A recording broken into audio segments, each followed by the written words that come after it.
Sora Khunou Upper Primary School yamna fibam chadaba mawongda leire lengaki mari leinaba miyoi singna athubada mityeng changbinaba The All Manipur Muslim Students Organization AMSOna khangan lakli AMSOna thokpa cherol amada hai Sora Khunou Upper Primary School da AMSO GHQ gi kangbu amana chatuna yengsin lubada school gi fibam aduki matik charamdre hairi School asida ozagi famfam kadi lairedana mahairoi singi class tawfam fawba leiramkhide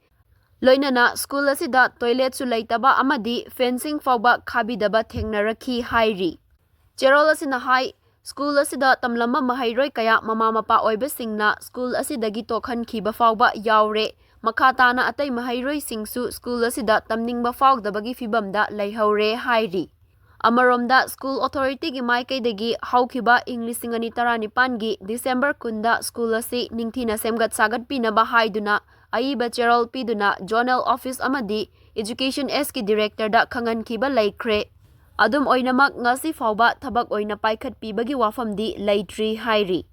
fibam asi AMSOna yamna hakchina lawbaga loinana school asida Education Department na ahen mamit yeng changbiduna athuba matamda School asi semgat sagat piduna mahairoi singi tungi punsi semnaba hotnabinaba lup asina apil tawrakli